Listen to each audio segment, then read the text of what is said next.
Welcome back to Derry Public Radio. Reporting from the basement of the Derry Civic Center, this is Benjamin Graham with the news.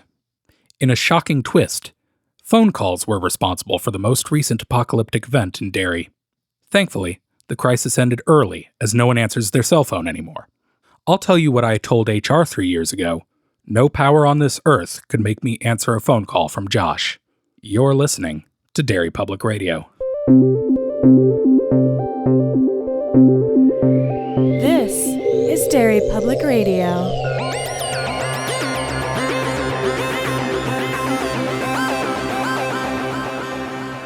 Welcome back to Derry Public Radio, a bi-weekly Stephen King Book Club podcast. I'm one of your hosts, Joshua Kahn, alongside CM Alexander. Hello, everyone. And Benjamin Graham. Hello, constant readers. And today we are continuing our Patreon selection series by covering the film Cell, and we have CM leading our discussion. CM, take it away.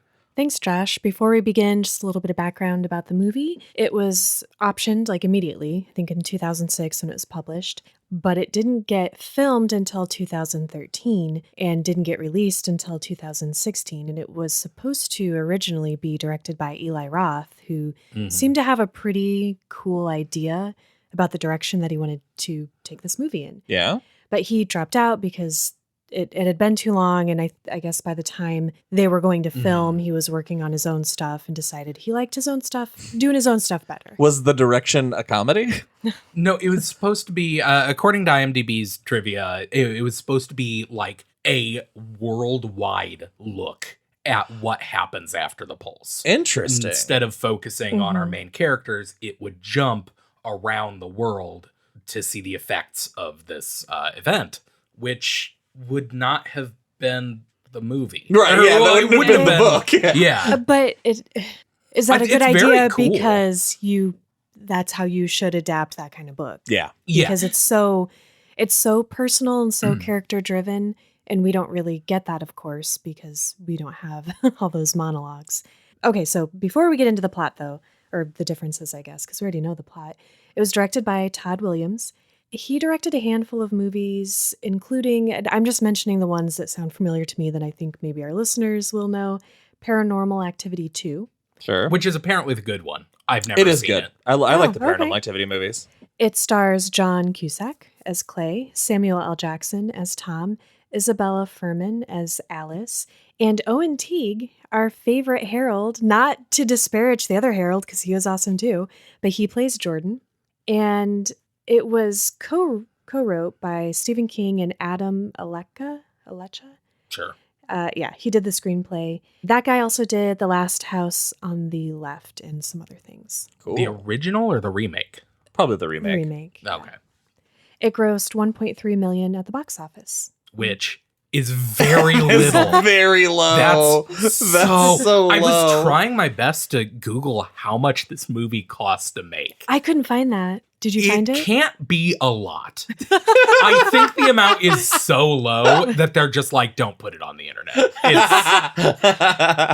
It's the main problem with this movie. I've watched this movie before, and I remember fucking hating it. I liked it more than I remembered, but it still looks like straight up sci-fi original movie. And which is near and dear to my heart. Like I won't, bat an eye at that. But I was very thrown off and very scared for how the next 90 minutes or however long it is, we're going to go, because this has to be a mistake, you guys. The opening credits, Oh my God. all of the text is in randomly placed, random-sized black boxes, sometimes over the faces of people that are the focal point of the shot for that scene. It's like they forgot to make the text box transparent and they just had it filled in black. That is 1,000% not what happened. It is so obviously a deliberate attempt to obscure how shitty the opening credits look. Because it just called attention to it, though. It does. It is not effective in the least. But yeah, the opening credits are just random shots of people in an airport, which isn't exciting.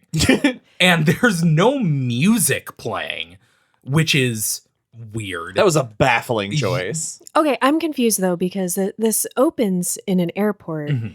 So they had people in an airport. Why didn't they just film them for the Because you have opening to and not pay have- extras. That's true. You do. Legally. I'm just very upset by these black boxes. Yeah. Man.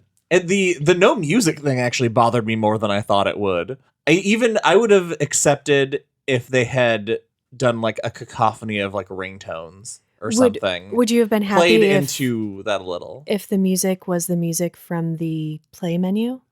The music from the DVD play menu is great. That's horrible. Okay, well, it starts off rough with that baffling choice, but then it kind of comes back around pretty quickly. Clay is in the airport. This is where this all goes down. And I think that airport scene, CGI aside, Yes. is very tense and action-packed and clips right along. What was your guys' favorite parts? The airport massacre is rad. I'm really glad we got the callback to the shitty paperweight, even though he doesn't draw any attention to it. And when he uses it to fight off a guy who's attacking a girl, and I get it, he's punching a woman to death. He's like, hey, get off her. No pause, full swing, cracks the back of his skull in. Not only does he just, it's so casual, but John Cusack through this entire movie is not bothering. He is asleep.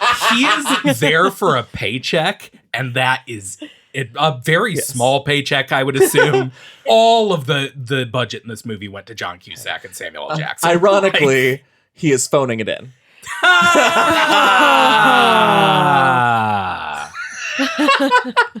The only scene, and we'll get to it later, when he in the tavern is the only time where I was like, God, John Cusack's acting his ass off right now. Wait, is this when they're all drunk? Yeah, no. And I turned to you two and asked, what the hell is going on? Okay. When he's talking to Alice. As we go through this, I'm going to present my notes the way they are so that we can see how confused I was for some scenes. Okay, so he's in the airport and he's trying to call Johnny and his wife, and he's being really weird about coming home, and you get that he's been gone a long time. He's been gone like a year, and she's worried that he's with somebody, but he's not. So you can see her relief. And then he's talking to his son, and all of a sudden his phone dies. I love this choice. This was the first thing, because going into this, I fucking didn't want to watch this movie again. But this, I was like, okay, having just finished the book, this is, I don't know, I liked it more. I found it more enjoyable. Yeah, it was right to modernize the phone stuff for Yes. 2016. Yes, thank God. But I loved this choice of literally right before the pulse happens, right before he's on the phone with his family. He is the reason, like, think about his phone dies. He goes, shit. So he goes to a pay phone and he talks to them for a little more. And then the phone, he runs out of money and puts it down. And as he's paying into it, the pulse happens. What do you think his wife was doing at that moment? It is his fault. Not, on purpose. Yeah, when it's someone, you lose a connection. What do? Yeah, you call them back. It is a book Clay move to kill his wife with a pulse. It's and I was like, that's such a cool choice. It like adds so much tension. It'll add like this guilt he has that like, oh, he's not sure if they're alive because they were talking on the phone. It's never mentioned again in the movie. It is not important at all. I imagine maybe they wanted him to talk about it, and John Cusack, the actor, is just like, no. No, the audience gets it. Yes, let's blame all the problems of this movie on John Cusack. Oh, I wouldn't do that. So Clay, I almost said goes downstairs. He goes into the airport basement where there are trains. I don't know. We don't live in a big city. The tram terminal. Thank you, Josh. You're welcome. He goes down to the tram terminal, and that's where he meets not Samuel L. Jackson, Tom. I kept writing Samuel L. Jackson.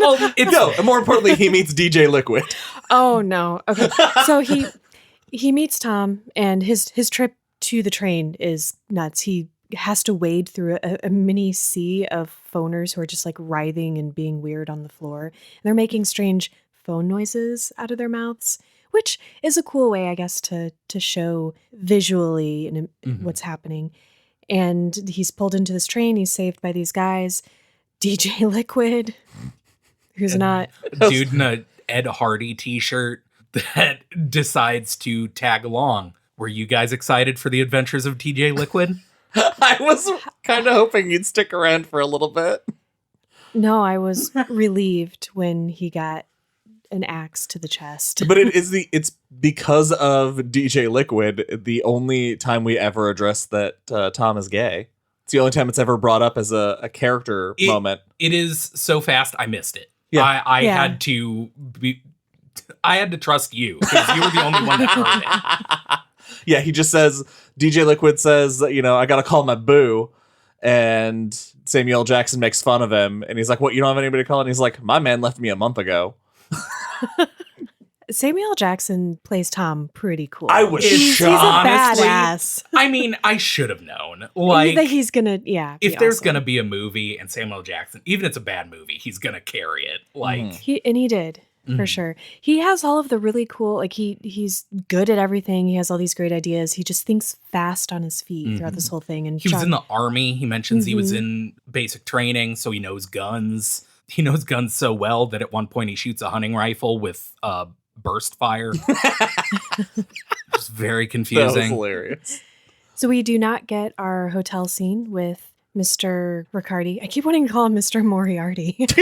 No idea why. Instead, Tom and Clay go to his temporary apartment. In this timeline of the movie, he has moved into a place in the city and it's covered wall to wall with his drawings like a crazy person. Looks like a serial killer. Yes. Until you realize it's his drawings. It's his work. It's still a little crazy. Yeah.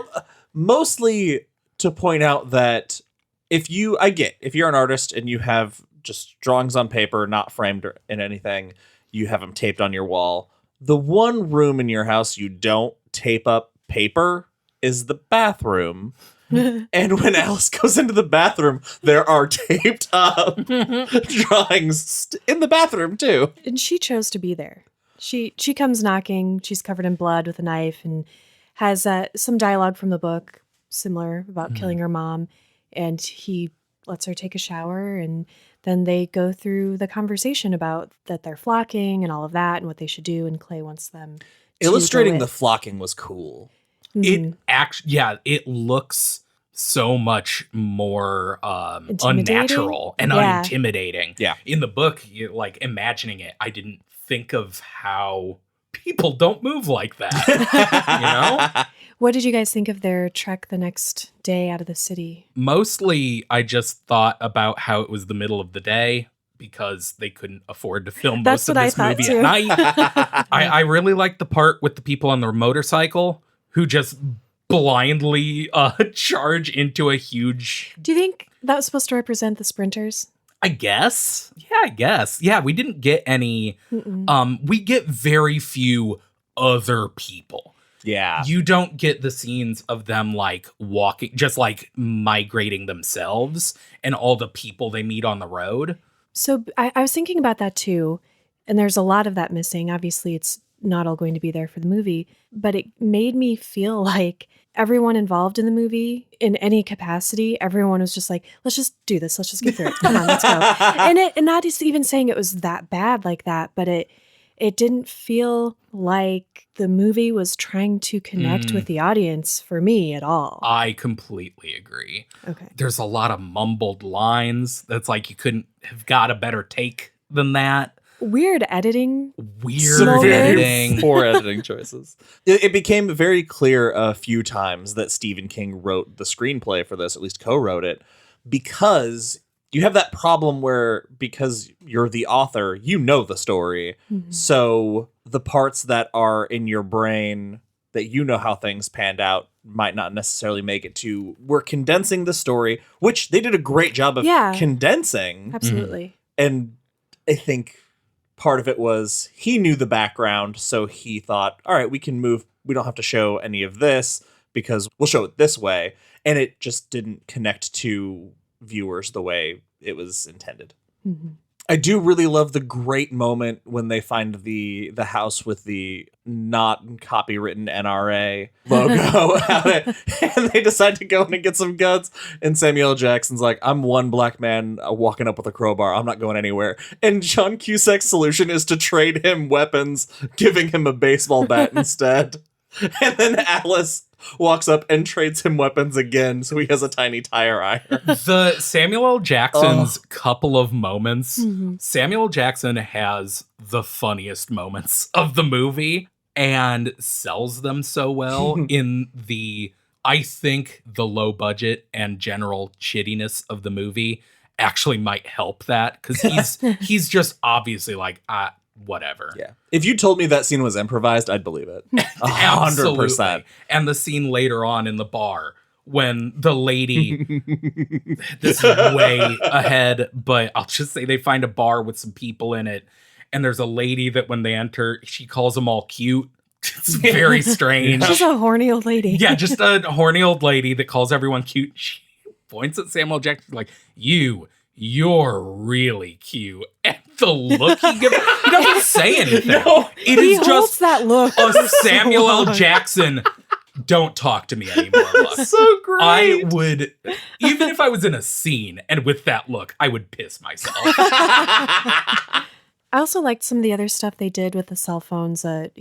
Tom has a cell phone and it's still working, so they put it in the freezer and later it starts ringing and they're sitting at Clay's table and they just look at the freezer door. Yeah, I thought that was neat. pretty cool because he texts his wife on Tom's phone and just gets back a drunk text, basically. Just nonsense. It's complete just gibberish. gibberish.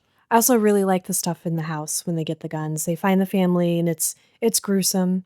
And what is even more interesting and terrifying is when they go outside and there's a little boy sitting on a swing with a dog in his lap. And for some reason, they think they need to see if he's okay. He's clearly a phoner. Yeah. Well, they haven't seen anybody exhibit.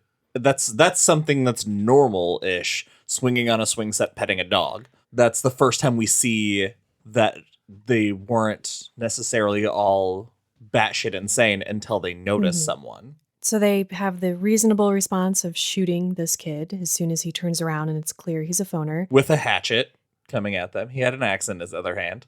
I'm not saying they Given shouldn't have. last episode, Oh I my feel God. like I need to I preemptively be wasn't- on this. I wasn't being sarcastic when I said they reasonably shoot him. And then all of a sudden, just not even like a jump scare, but very casually, which made it even more scary, other phoners just step out from behind the trees.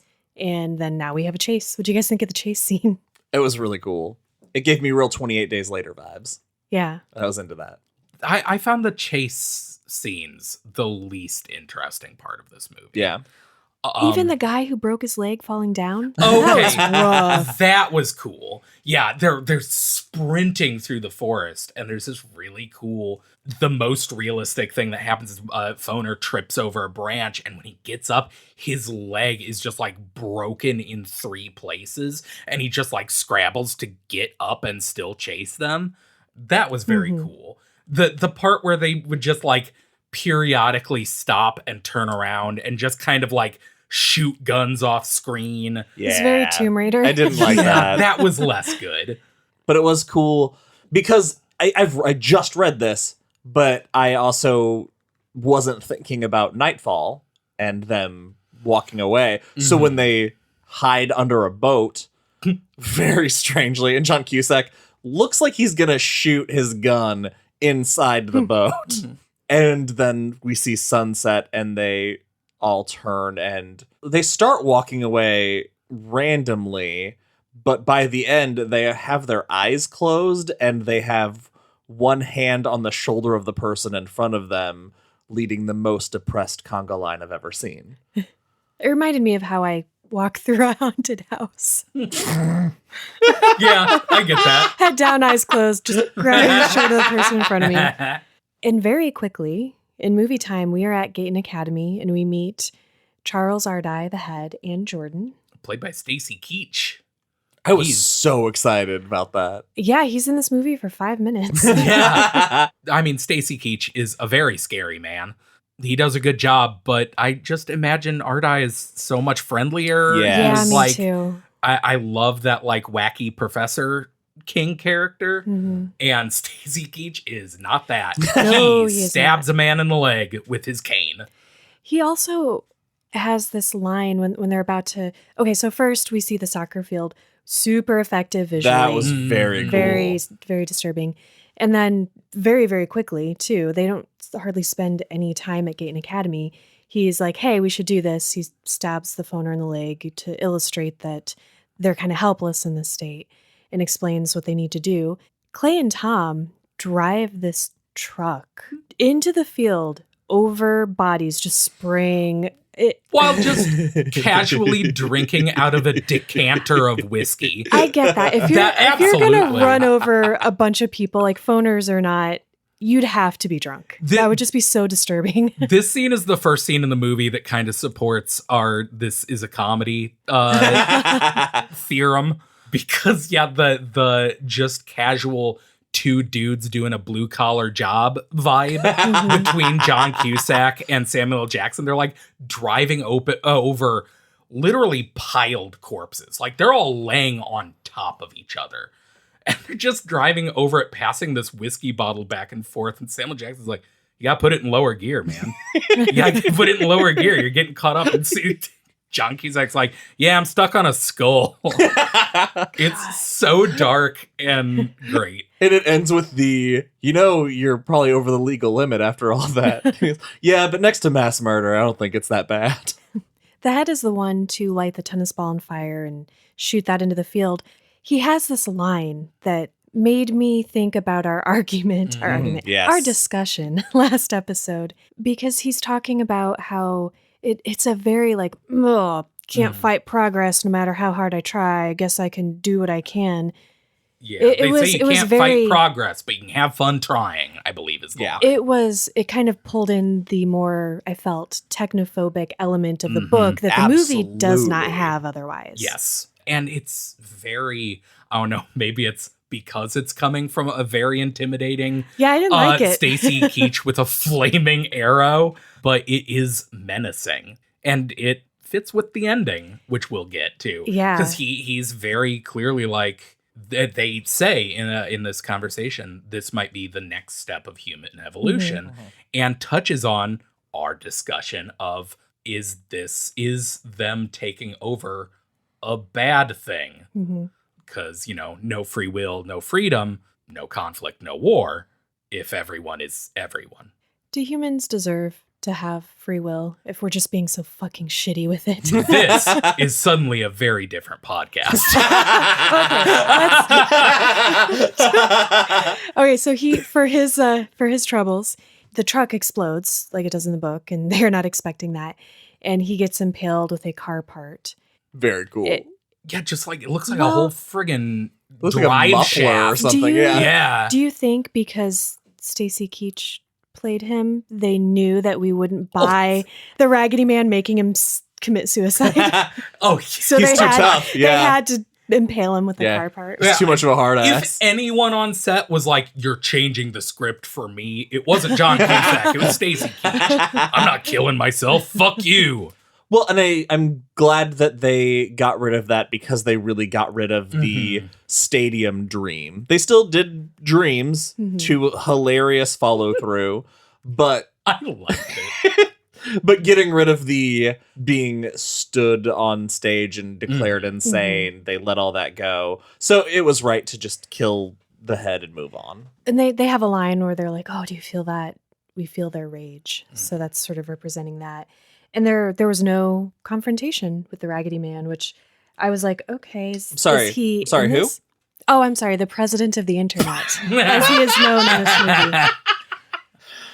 But Also very funny. Oh, good. But we do get a dream shortly after that they walk to a drive-in movie theater and there's a sequence after Stacy Keach dies, it like fades the out preaching. and it's Samuel L. Jackson reading the Bible verse from the book. And I was like, that's a cool touch. They actually like have this they're doing the voiceover moment, as they're showing them but as it's showing this, they're walking through a drive-through movie theater in the middle of the day. And I'm like, oh yeah, I guess Art I always loved the drive-through. Let's bury him there.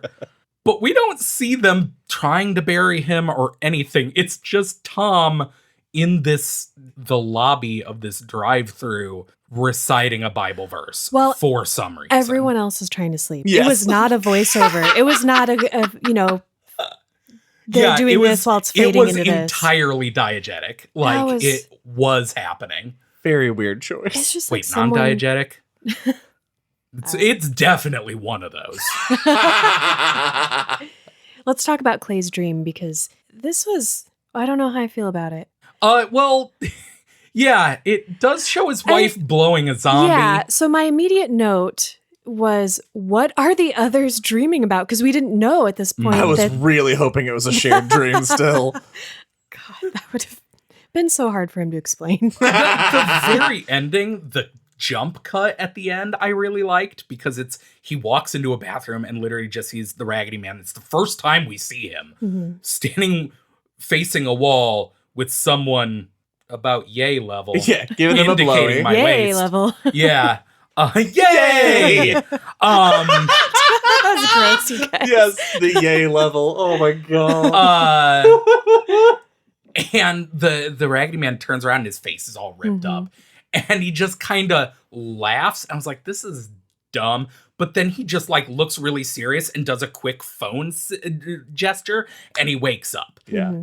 I thought it was effective. It was cool. Yeah. I like Alice is like, oh, in my dream, he was poking me in the neck with a knitting needle, which sounds annoying. Yeah, that was one thing. I was like, the others' dreams, like that's obviously very tied to his motivation. Why Alice dreams of a knitting needle and Tom dreams of getting hit by a train. Oh, I guess he was a train conductor. Yeah. I didn't catch that. I was like, why? And then very quickly, and I kind of missed how this happened or how they got there. They're at a restaurant where, in my notes, they meet Denise, Ray, and Dan. And Denise is not picking up what Tom is not laying down, as Ben said, and that was just a great scene. And they all get, all of them, maybe not Jordan, because we don't really see him. Yeah, he's like sitting on the sidelines. They all get super, super drunk. And Tom tries to say that... Yeah. Clay, yeah, this is the worst part of the movie. Yeah. Because it doesn't make any goddamn sense. Because they've all had this dream now, and they're all drunk and they're talking. Tom shouts to everybody at the bar that Clay drew this guy, that he saw drawings of him on his wall. Yeah, when before we were the dreams. Yep. Yeah.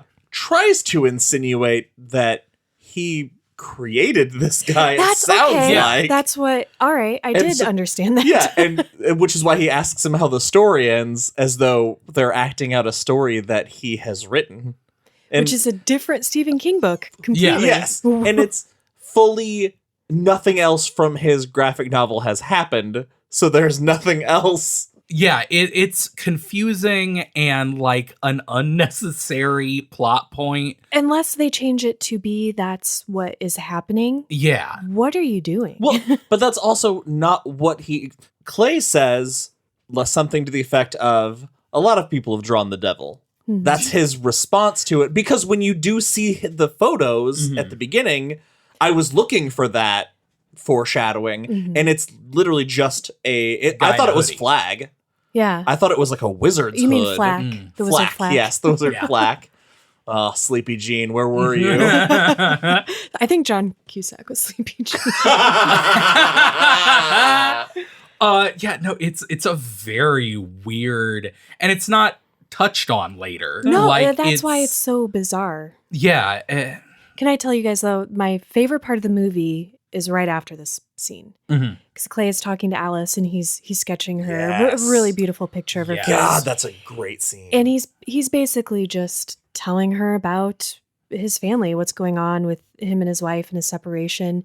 And this is the character, this Clay that we get, and John Cusack is not phoning it in at this moment. This is a Clay I wanted to have in the book. He is, Ben, you said it, he is self-aware. Yeah. I turned to, we were talking about it, and I turned to him and was like, it's weird having a Stephen King main character that's this self-aware. Because he's very like, wow, I was a piece of shit. Kind of like our discussion with the Thinner book. The main character was made a little more likable, I think, to connect with the audience. And so, yeah, Clay in this is great. And then I thought that they were having another dream. I thought not Denise, the older, the horny old lady. Horny old lady. Horny old lady.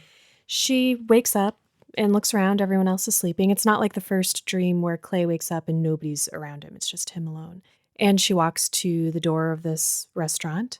And I thought she locked it and took the key. But then she hears something and turns around and the key is still there. And that's why I thought it was a dream. But it is not a dream because she puts her head up to the door. Well, so what happened was she heard a sound, went to the door, and saw that the key is in there, but the door was unlocked. Oh, so she relocked it, left the keys there, turned around, heard the sound again, turned around, and now the door is back unlocked. See, I blinked, so I got very confused about what was reality in that. I'm like, well, how did the keys get back in the door if this isn't a dream? Leading to one of the most effective scares of this entire thing. This legit scared me. Yes.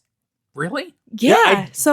Yeah. Clay wakes up. Well, not scared me, but like gave me It made the my spooks. heart pound. Oh. Because really? I didn't catch it immediately.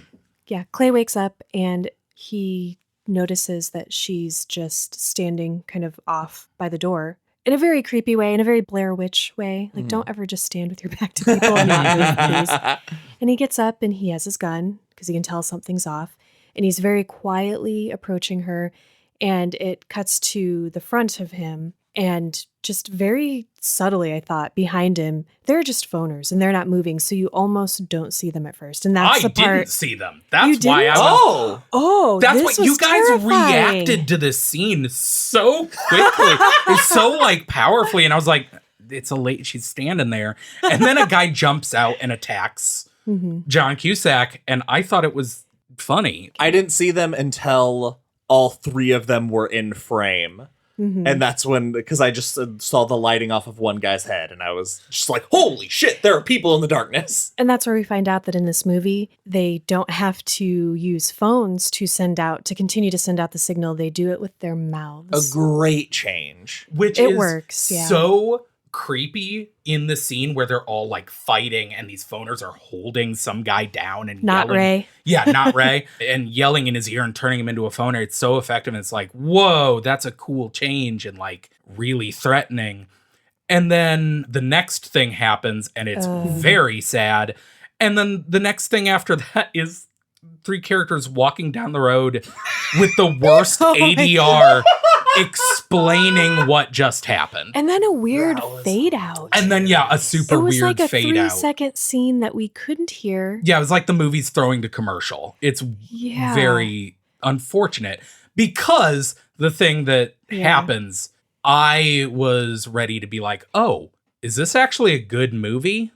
This is a good scene. It's a very good scene So in a bad movie. Yeah. What Ben is talking about is they're still in the restaurant. They're fighting off the phoners.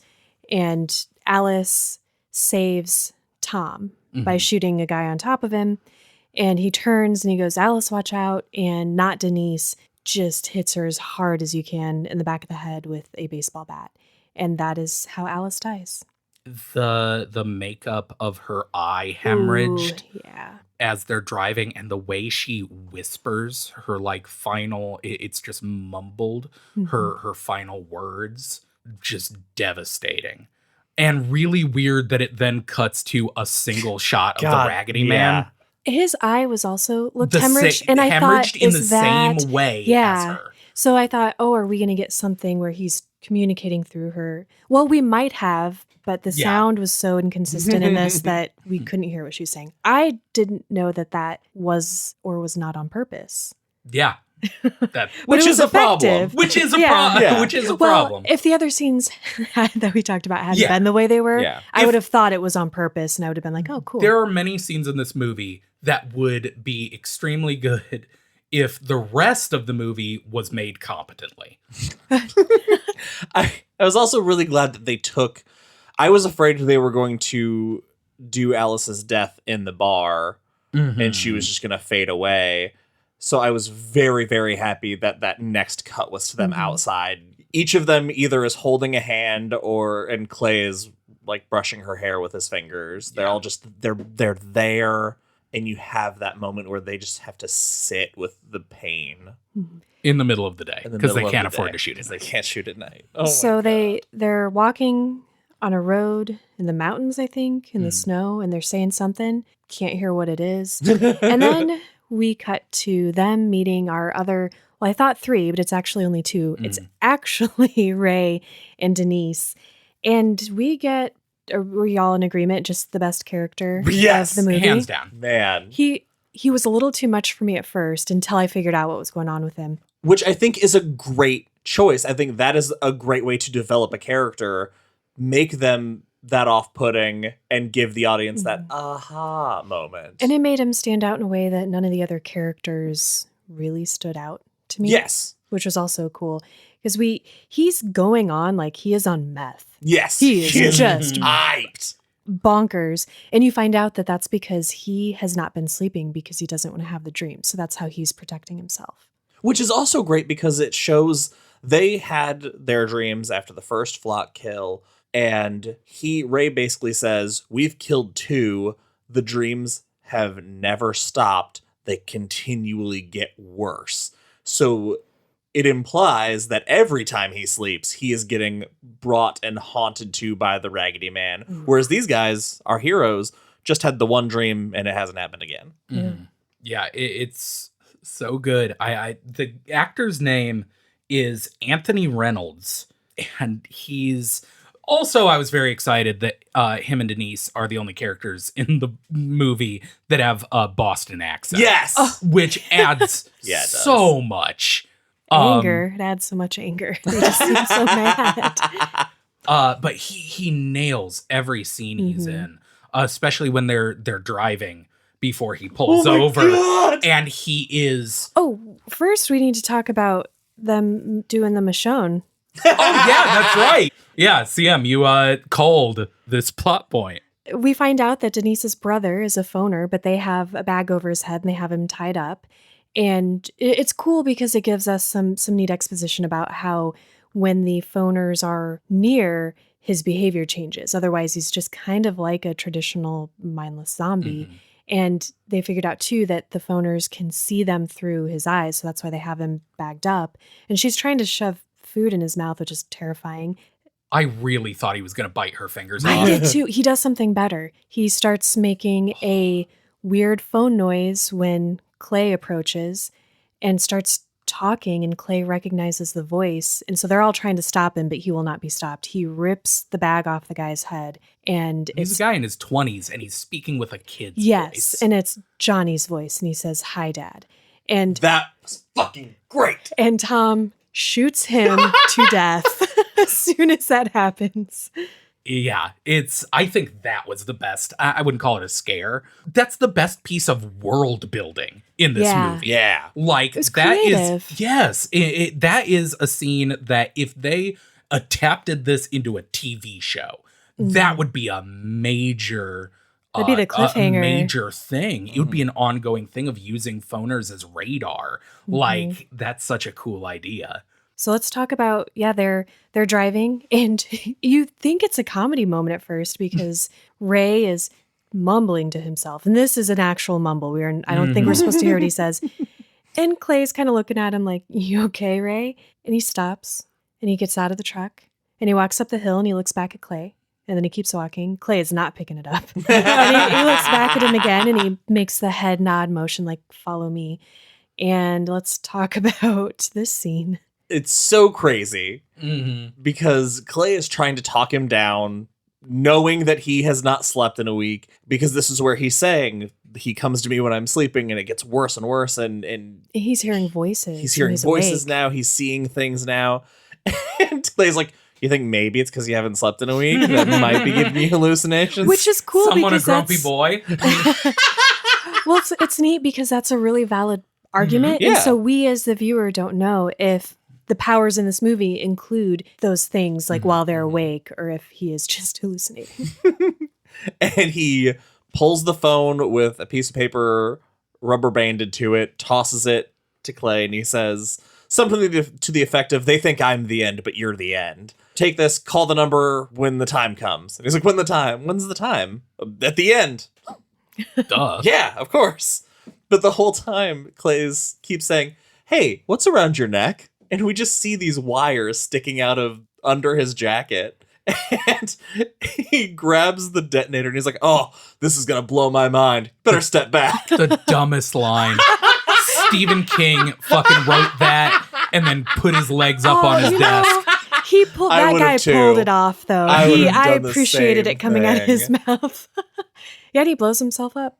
And then very quickly, we are at Clay's house. What's... Right? Did I I don't know. I think I went to the bathroom at that point. So they pull up to Clay's house. yeah. I'm just thinking of Yeah. the moment that's coming up in a little bit. Oh, yeah, they're at Clay's house. He's like, "I got to go in by myself. I got to do this by myself." sure. He walks through the house. He's calling for his family. Sees the note that Johnny left on the fridge using the magnetic letters. Yeah, he's written it completely using magnet letters. Like there's no paper. And what did was it you that said he's not that tall? Oh no, Josh That was said me. that. Josh, he And said, I was the one who said he probably used a chair. I have a theory. Oh. He didn't write it. A phoner did. Oh, you're probably right. Yeah. Dang. Because they're trying to lure him into this trap. And we know that the Raggedy Man's in the house. Or, no, not the No. Raggedy Man.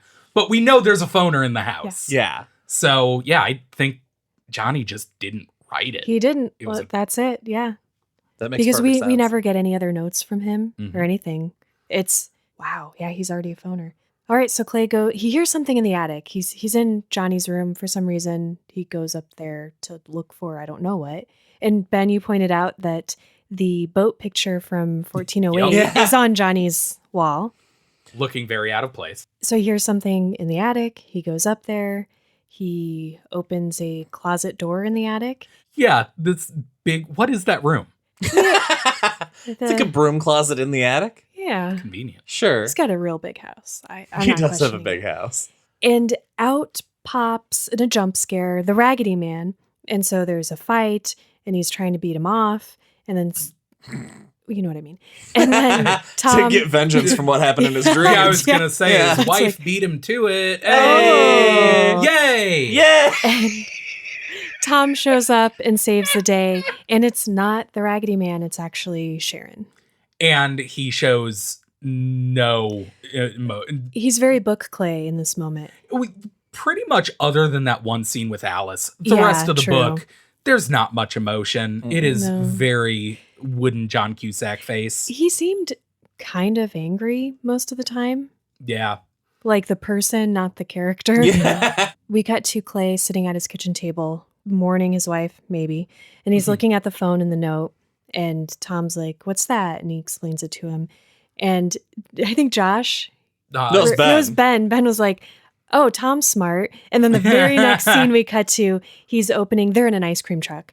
He's It's opening great. A great reference to freezer. the beginning of the book. Yeah. And tons of explosives in the ice cream truck. Yeah, and Tom immediately ruins whatever leg up they had by being like, "Hey, everybody, check out these explosives in this truck." Crazy, right? Probably shouldn't think about it because To of be the fair, telepaths. They haven't so much been telepathic in the aggressive way they were in the book. Yeah. Because Ray doesn't blow himself up so that they don't read his mind. He blows himself up because he has lost his mind. Mhm. No, I think That's what it's I thought, So that too. they didn't. Oh, okay. No, because he says he's hearing their voices and he's losing it. So I Yeah. think he just can't do it. He knows he can't do it. Okay, that makes more sense. Yeah. But still, So let's so go with dramatic it. to blow yourself up. Yeah, like I said, what a drama queen. Okay, we're at the end of the movie because Tom Yes. and Jordan and Denise go off and Clay does the whole spray paint, message for me. I'll come find you guys. We don't, of course, get that scene where they split off and then they're drawn back because we're not doing that Right. mind control stuff. And And no levitation. No levitation, no. Well, I'm glad. How great because would it who have knows been what if it'd have after looked the like. it's the boat scene. I kept wanting them as they're hiding under the boat, all of their yeah. feet to just lift off the That would have been ground. cool. Just the way this movie looks at the end was a little rough, but I do like the sound because they did build up this. I thought it was thunder where he's driving, he's going to No-Fo zone to get his son and blow stuff up. We didn't talk about in the early episodes how fucking stupid that sign is. Jordan even says, "What does no phone mean?" Jordan's like, "Maybe it means no phone." A good one. Yeah. Why though? Well, because that's the no signal thing is not a thing in this. They are Mhm. traveling to the biggest signal. Yeah, they Yeah. the twist is that in that Cashwhack they had a casino built and now they have The Eiffel cell Tower tie. of The cell world's Yes. largest cell phone tower. Well, so he finds this thing because we get a scene of him stopping the truck and he looks very like confused, or as confused as John Cusack could muster looking. And you hear this thunderous noise and it's dark, or it's supposed to be dark. It's very dark. It is It's kind of too hard dark. to tell what's going on. And you think, okay, maybe there's a storm coming. Maybe that's going to interfere with the signal. Like that's what I was thinking. Like, oh, he's going to try to dial it, but he's not going to get a signal because the storm is interfering. No, we come upon thousands of phoners weirdly, I don't want to, it's stampeding, but it was Mhm. very shuffly Yeah. in a circle around this cell tower. It looks so cool from a distance and so hilariously dumb up close. Yes. Because they're packed, like, touching, like, so crammed together. And they're literally just, like, shuffling their feet. There were a lot of what felt like green screen moments. Oh, this In this whole final last scene. part is all green screen. I did like when he gently drives the truck, the ice cream truck, through the crowd into, closer to the cell tower. Yeah, and they'll just bump into the side of it. It's so good. I thought he was going to run them over because they definitely did that earlier. So it's like, okay, Mhm. we're willing to do this and we have the budget for it. No, they just gently move aside. And he comes to a stop and he sees in front of him at the base of the cell tower, the Raggedy Man. Sorry, who? I'm sorry, the president of the internet, Thank you. as he is called in this movie. But Completely why? unironically. But why? I missed why he's There's No, they don't explain don't. it. Ray's the one who calls him that. Oh, Ray's for crazy. No point. Okay. But the name, the Raggedy Man, exists. I mean, I get you can't call him the president of Harvard because I'm sure Harvard wouldn't want to sign off on Yeah. on that their character villain. design. But Raggedy Man is a name that we have. And he looks raggedy, so it would have And worked. on IMDb, the character is listed as Raggedy. That's it. Oh. Just Huh. Raggedy. Huh. All right. Who knows? So he hits him with his ice cream truck. Which is fucking hilarious. I can't. You have to see this scene because Sam, you're right. It is Yeah. all such bad green screen. It looked like no one was in the same scene as anyone else. It looks like a DC movie fight sequence. Yeah. It takes place in a giant, enormous, flat space that does not exist. It looks like the Wastelands. What Yeah, I imagine them looking like. It looks like nothing. Mhm. And there's this impossibly tall cell tower and these thousands of people. And he drives an ice cream truck through them. And it just looks like he's driving through a warehouse. It's so weird. And Ray has posited that if you kill the president of the internet, they'll all scatter and go crazy. Which is nonsense. So John Cusack hits him with the ice cream truck, walks over, fires about 3 rounds into him, then kicks him in the head, and then fires 4 more rounds. That was fun. I liked that. Just making sure. And then he goes into the crowd like the worst possible way looking for Johnny. So it starts off funny because he wades through the crowd just rifle butting people to get them out of his way. But slowly the stream of them overwhelms him and he starts getting trampled and loses his gun and has to army crawl out of the loop. And fortunately for him, when he army crawls out, there's Johnny. And the Raggedy Man is not dead, by the way. I don't remember when And it doesn't happens. have any gunshot wounds. He's totally fine. Yeah, he's fine. Which I didn't pick up on at first, Mhm. but he was making him think he shot him, but he never shot him. Because we didn't really get that mind control stuff, but I guess we have it at the very end. Yeah. Again, Eh, the problem of having the writer Yeah. adapt and summarize. because that is really cool, and I like the way they ended it. Mhm. And I wish that we'd had that thread throughout. It would have had a bigger impact because all it did, honestly, was confuse the shit out of me until I put book stuff and movie stuff together. Yeah, well, here's my takeaway. What I got from this ending is that pretty much everything up to the point, like when he crests the hill and sees the crowd, I think that's the last thing that happens in the movie. Mhm. Interesting. Because what happens is he's hit the Raggedy Man, he's crawled through, and he crawls out, and his son is there, and he crawls over to his son and is like shaking him, and he's like, Johnny.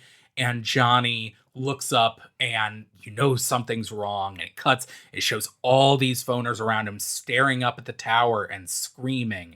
And then the Raggedy Man pops up from behind the car and starts screaming, and Johnny's screaming.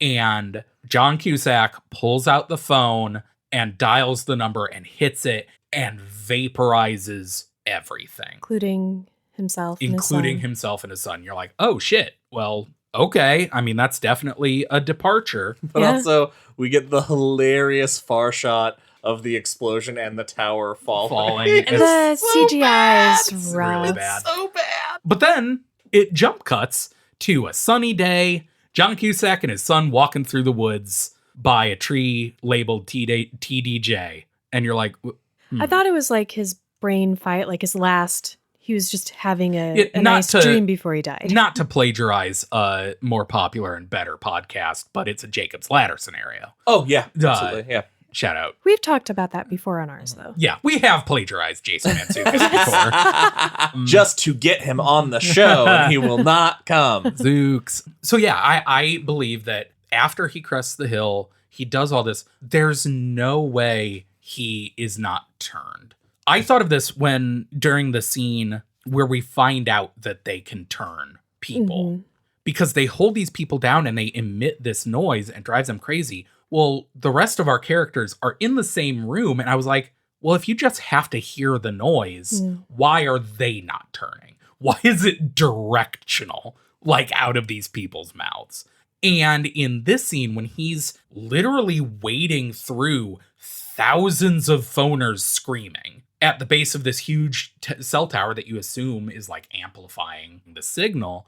So I just kept thinking, I'm like, there's no way. He's definitely turned. And at the end of the movie, after this explosion, after you see them walking to Canada, I guess, it then goes back to the tower, untouched, unfallen, unexploded. And John Cusack is marching through the crowd with the phoners. But we do see that the ice cream truck is in the inside of that circle. So we So know he's that up to that point, I guess. point is where it had to have happened. Well, because I really like your theory, Ben, Mhm. actually better, but I can't get on board with it only because when they're holding down Not Ray in the bar, it seems like they were establishing that it does have to be direct. So they wouldn't have it. Otherwise, why even fight him? Why not just, once they were inside, just start emitting yeah, the noise? yelling. It wouldn't matter. Mhm. But I do like that. That would have been a cool way to do the movie. So that is it. That's the movie. I was hoping I'd know by now how I felt about it. The one question that has been plaguing me since we finished watching it isn't the ending. It's why did they show the Raggedy Man having a pair of dice? No one's going to get that. No, it's not. I don't mean that as a joke. I mean, he gets shot, and then they show Raggedy Man laying there with his arms stretched out, and there's just two pairs of dice. Oh, just I sitting. missed that No, part. I that's did why too. I I brought thought it you were up. joking. No. Yeah, I thought you were just making an I think you should leave reference. I was, because I saw two pairs of dice. Oh. There's just two white six-sided dice. Maybe Just out. It was very weird. it's a game of chance. That's what it Oh, is. no. I thought the Sam got it. fedora with safari flaps in back was weirder, but All right, what did you guys think of this movie? after watching this movie, I don't even want to be around anymore. No. Just- God. no, You watched that sketch. There's a subset of people that are going to Yeah. be very happy about that. Yeah. Anyway, it was all right. Yeah. It was, I'm going to say the same thing I think I said about the book, which Mhm. better than I remembered. Not good, but kind of fun. I don't think it's as fun without you guys. Right. So I would suggest if you are going to read or watch this movie, definitely do it with friends. I'll give it a solid 3 out of 5 blue chambray shirts. This movie was not as bad as everyone says it is. Mhm. Or maybe they just properly lowered my expectations, so I was not as miserable. I think that's definitely a part of it. The only thing that bothered me about it wasn't bad enough to keep me engaged. Throughout, I kind of wanted it to be over. I was like, okay, Yeah. and I'm ready. I'm ready to record and like be done with this. So just for that reason, I'm not going to rate it as high as I normally would a bad horror movie that I can have fun watching, because it was definitely fun watching with you guys. I'm gonna give it 3 out of 5 blue chambray shirts. Yeah. I like the condensed storytelling. I like the pace. I loved the action set piece in the airport. That was wild as Yeah. hell. But the whole movie pretty much goes downhill from the very beginning. It just gets more, all right. Samuel L. Jackson eats up the scenery, which is great. But overall, yeah, I found myself getting bored. And if I were to ever revisit this, it would be to show someone clips that I thought were cool. Yeah. So I'm going to give it 3 out of 5 blue chambray shirts. That's it for this episode of Derry Public Radio. As always, thank you for listening. Join us for our next episode, where we will be covering our next Patreon selection from Lisa Kahn, Dreamcatcher, and we will be reading through part 1. For Benjamin Graham and CM Alexander, I'm Joshua Kahn reminding you, don't be sorry, because there is nothing to be sorry about yet.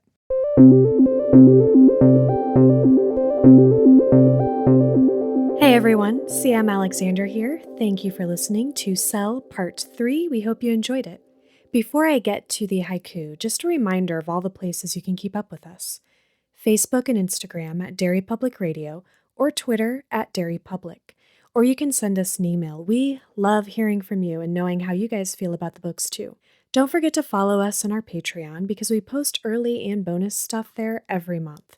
And this month we'll be covering some short stories from Joe Hill's 20th Century Ghosts. So if that sounds good to you, sign up for our $5 tier and up. Download all of our episodes and then cancel. Leave us all alone. Seriously though, Patreon is for you guys, so you do what you want with it. We won't judge. We also have merchandise on our Etsy store. Search Derry Public Radio. There's stuff specific to our podcast and some general Stephen King stuff on there too.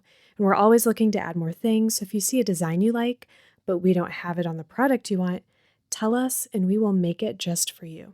Okay, here's the Cell haiku. Ringing in your ears, turns out it's better without you. We have become new. That's all for now, listeners. Goodbye.